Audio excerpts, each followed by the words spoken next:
ಚಿನ್ನದಂತೆ ಈಗ ಬೆಳ್ಳಿಯೂ ನಿಮ್ಮ ಆಪತ್ ಬಾಂಧವ. RBIನಿಂದ ಹೊಸ ರೂಲ್ಸ್ ಏನದು? ವಿಜಯ ಕರ್ನಾಟಕ ವೆಬ್ ವೀಕ್ಷಕರಿಗೆ ನಮಸ್ಕಾರ. ನಾನು ಶಿವಮೂರ್ತಿ ಸೊರಬ. ಚಿನ್ನದ ಆಭರಣಗಳನ್ನು ಬ್ಯಾಂಕ್ನಲ್ಲಿ ಇಟ್ಟು ಹಣ ಪಡೆಯುವ ಜಾಹೀರಾತುಗಳನ್ನು ನೀವು ಟಿವಿಲಿ ಪೇಪರ್ನಲ್ಲಿ ಖಂಡಿತ ನೋಡಿರ್ತೀರಿ. ಎಮರ್ಜೆನ್ಸಿಗೆ ಹಣ ಬೇಕಾದಾಗ ಮನೆಯಲ್ಲಿರುವ ಬಂಗಾರವೇ ನಿಮಗೆ ಆಪತ್ ಬಾಂಧವ ಆಗುತ್ತೆ. ಆದರೆ ಈಗ ನಿಮ್ಮ ಮನೆಯಲ್ಲಿರುವ ಬೆಳ್ಳಿ ಆಭರಣಗಳು ಕೂಡ ನಿಮ್ಮ ಕಷ್ಟಕ್ಕೆ ಆಗ್ತವೆ ಅಂದರೆ ಖುಷಿ ಅಲ್ವಾ? ಇಷ್ಟು ದಿನ ಚಿನ್ನದ ಸಾಲದಷ್ಟು ಸುಲಭವಾಗಿ ಬೆಳ್ಳಿ ಸಾಲ ಸಿಗ್ತಿರಲಿಲ್ಲ. ಆದರೆ ಈ ಚಿತ್ರಣ ಈಗ ಸಂಪೂರ್ಣವಾಗಿ ಬದಲಾಗಿದೆ. ರಿಸರ್ವ್ ಬ್ಯಾಂಕ್ ಆಫ್ ಇಂಡಿಯಾ ಇದೇ ಫಸ್ಟ್ ಟೈಮ್ ಬೆಳ್ಳಿ ಸಾಲವನ್ನು ನೀಡಬಹುದು ಅಂತ ನಿಯಮವನ್ನು ಮಾಡಿದೆ. ಇದಕ್ಕಾಗಿ ಇತ್ತೀಚೆಗೆ RBI ಬಂಗಾರ ಮತ್ತು ಬೆಳ್ಳಿ ಸಾಲದ ಬಗ್ಗೆ ಸುತ್ತೋಲೆಯನ್ನು ಹೊರಡಿಸಿದೆ. ಈ ಹೊಸ ನಿಯಮಗಳು ಏಪ್ರಿಲ್ 1, 2026ರಿಂದ ಈ ರೂಲ್ಸ್ ಜಾರಿಗೆ ಬರಲಿವೆ. ಹಾಗಾದರೆ ಏನಿದು ಹೊಸ ನಿಯಮ? ಯಾರೆಲ್ಲ ಬೆಳ್ಳಿ ಆಭರಣಗಳನ್ನು ಅಡ ಇಟ್ಟು ಸಾಲವನ್ನು ಪಡೆಯಬಹುದು? ಎಷ್ಟು ಸಾಲ ಸಿಗುತ್ತೆ? ನಿಮ್ಮ ಆಭರಣಗಳಿಗೆ ಎಷ್ಟು ಭದ್ರತೆ ಇರುತ್ತೆ? ಈ ಎಲ್ಲ ಪ್ರಶ್ನೆಗಳಿಗೆ ಈ ವಿಡಿಯೋದಲ್ಲಿ ಉತ್ತರವನ್ನು ಡೀಟೇಲ್ ಆಗಿ ನೋಡ್ತಾ ಹೋಗೋಣ.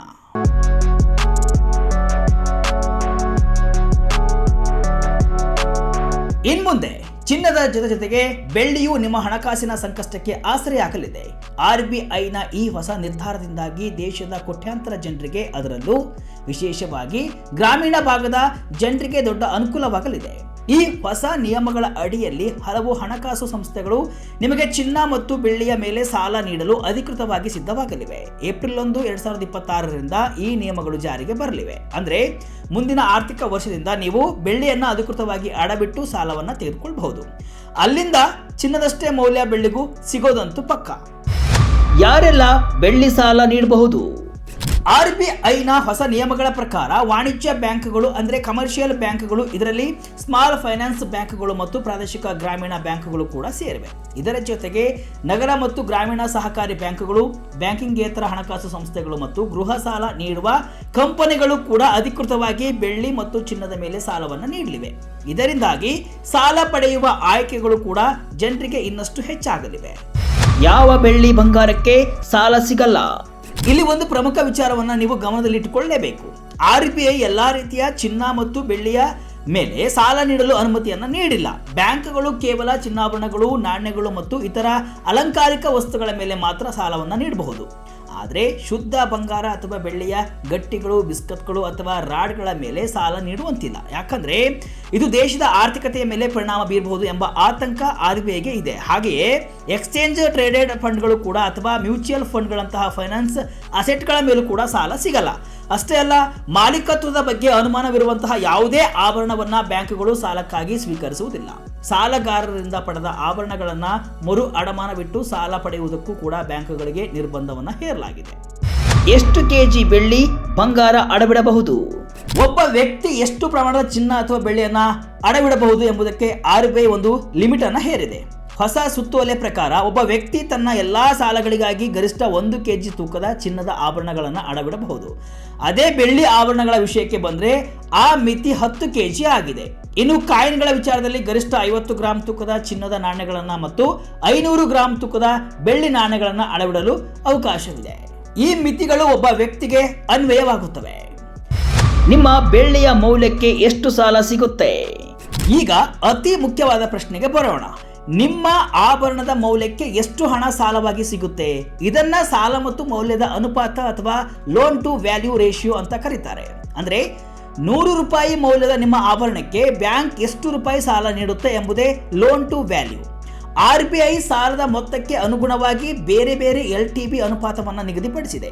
2.5 ಲಕ್ಷ ರೂಪಾಯಿವರೆಗಿನ ಸಾಲಕ್ಕೆ ನಿಮ್ಮ ಆಭರಣದ ಮೌಲ್ಯದ ಗರಿಷ್ಠ 85% ಸಾಲ ಸಿಗುತ್ತೆ. 2.5 ಲಕ್ಷದಿಂದ 5 ಲಕ್ಷ ರೂಪಾಯಿವರೆಗಿನ ಸಾಲಕ್ಕೂ ನಿಮ್ಮ ಆಭರಣ ಮೌಲ್ಯದ 75% ಸಾಲ ಸಿಗುತ್ತೆ. ಇನ್ನು 5 ಲಕ್ಷ ರೂಪಾಯಿಗಿಂತ ಹೆಚ್ಚಿನ ಸಾಲ ಬೇಕಾದರೆ ನಿಮ್ಮ ಆಭರಣ ಮೌಲ್ಯದ 75% ಸಾಲ ಸಿಗುತ್ತೆ. ಬೆಳ್ಳಿ ಬಂಗಾರದ ಮೌಲ್ಯವನ್ನ ಹೇಗೆ ಲೆಕ್ಕ ಹಾಕ್ತಾರೆ? ನಿಮ್ಮ ಆಭರಣಗಳ ಮೌಲ್ಯವನ್ನು ನಿರ್ಧರಿಸಲು RBI ಸ್ಪಷ್ಟವಾದ ನಿಯಮವನ್ನು ರೂಪಿಸಿದೆ. ಬ್ಯಾಂಕ್ಗಳು ಮನಸೋ ಇಚ್ಛೆ ಬೆಲೆ ಕಟ್ಟುವಂತಿಲ್ಲ. ನಿಮ್ಮ ಆಭರಣದ ಮೌಲ್ಯವನ್ನ 2 ಅಂಶಗಳಲ್ಲಿ ಯಾವುದು ಕಡಿಮೆ ಇದೆಯೋ ಅದನ್ನು ಪರಿಗಣಿಸಬೇಕು. ಕಳೆದ 30 ದಿನಗಳ ಆ ನಿರ್ದಿಷ್ಟ ಶುದ್ಧತೆಯ ಚಿನ್ನ ಅಥವಾ ಬೆಳ್ಳಿಯ ಸರಾಸರಿ ಮಾರುಕಟ್ಟೆ ಮುಕ್ತಾಯದ ಬೆಲೆ ಅಥವಾ ಹಿಂದಿನ ದಿನದ ಮಾರುಕಟ್ಟೆ ಮುಕ್ತಾಯದ ಬೆಲೆಯನ್ನು ಪರಿಗಣಿಸಬೇಕು. ಈ ಬೆಲೆಗಳನ್ನ ಇಂಡಿಯಾ ಬುಲಿಯನ್ ಮತ್ತು ಜ್ಯುವೆಲರ್ಸ್ ಅಸೋಸಿಯೇಷನ್ ಅಥವಾ ಸೆಬಿ ಇಂದ ನಿಯಂತ್ರಿತವಾದಂತಹ ಕಮೋಡಿಟಿ ಎಕ್ಸ್ಚೇಂಜ್ ಪ್ರಕಟಿಸಿದ ದರಗಳ ಆಧಾರದ ಮೇಲೆ ನಿರ್ಧರಿಸಲಾಗುತ್ತೆ. ಇನ್ನೊಂದು ಪ್ರಮುಖ ಅಂಶವೇನಪ್ಪಾ ಅಂತಂದ್ರೆ ಮೌಲ್ಯಮಾಪನ ಮಾಡುವಾಗ ಕೇವಲ ಚಿನ್ನ ಅಥವಾ ಬೆಳ್ಳಿಯ ಮೌಲ್ಯವನ್ನ ಮಾತ್ರ ಪರಿಗಣಿಸಲಾಗುತ್ತೆ. ಆಭರಣದಲ್ಲಿರುವ ಯಾವುದೇ ವಜ್ರ, ಹರಳು ಅಥವಾ ಇತರ ಕಲ್ಲುಗಳ ಮೌಲ್ಯವನ್ನ ಲೆಕ್ಕಕ್ಕೆ ತೆಗೆದುಕೊಳ್ಳುವುದಿಲ್ಲ ಅಂತ RBI ಸ್ಪಷ್ಟನೆಯನ್ನು ಕೊಟ್ಟಿದೆ. RBIನಿಂದ ಗ್ರಾಹಕ ಸ್ನೇಹಿ ನಿಯಮಗಳು. ಈ ಸಂಪೂರ್ಣ ಪ್ರಕ್ರಿಯೆಯಲ್ಲಿ ಪಾರದರ್ಶಕತೆ ತರಲು RBI ಹಲವು ಕ್ರಮಗಳನ್ನು ಸೂಚಿಸಿದೆ. ಆಭರಣಗಳ ಶುದ್ಧತೆ ಪರೀಕ್ಷೆ ಮತ್ತು ಮೌಲ್ಯಮಾಪನ ಮಾಡುವಾಗ ಸಾಲಗಾರರು ಖುದ್ದಾಗಿ ಹಾಜರಿರಬೇಕು. ಮೌಲ್ಯಮಾಪನದ ನಂತರ ಅದರ ಪ್ರಮಾಣ ಪತ್ರ ಅಂದರೆ ವ್ಯಾಲ್ಯೂಯೇಷನ್ ಸರ್ಟಿಫಿಕೇಟ್ ಅನ್ನು ಸಾಲಗಾರರಿಗೆ ನೀಡಬೇಕು. ಸಾಲದ ಒಪ್ಪಂದದಲ್ಲಿ ಎಲ್ಲಾ ರೀತಿಯ ಶುಲ್ಕಗಳು, ಹರಾಜು ಪ್ರಕ್ರಿಯೆ ಮತ್ತು ಹಣ ಮರುಪಾವತಿಯ ವಿವರಗಳನ್ನು ಸ್ಪಷ್ಟವಾಗಿ ನಮೂದಿಸಿರಬೇಕು. ಸಾಲಕ್ಕೆ ಸಂಬಂಧಿಸಿದ ಎಲ್ಲಾ ಸಂವಹನಗಳನ್ನು ಸ್ಥಳೀಯ ಭಾಷೆಯಲ್ಲೇ ಅಥವಾ ಗ್ರಾಹಕರು ಇಚ್ಛಿಸುವ ಭಾಷೆಯಲ್ಲಿಯೇ ಮಾಡಬೇಕು ಅಂತ ಕೂಡ ಹೇಳಿದೆ. ಸಾಲ ತೀರಿಸಿದ ಮೇಲೆ ಒಡವೆ ವಾಪಸ್ ಸಿಕ್ಕಿಲ್ಲ ಅಂದ್ರೆ ನೀವು ಸಾಲವನ್ನು ಸಂಪೂರ್ಣವಾಗಿ ಮರುಪಾವತಿ ಮಾಡಿದ ನಂತರ ನಿಮ್ಮ ಆಭರಣಗಳನ್ನು ಹಿಂದಿರುಗಿಸಲು ಬ್ಯಾಂಕ್ಗಳು ವಿಳಂಬವನ್ನು ಮಾಡುವಂತಿಲ್ಲ.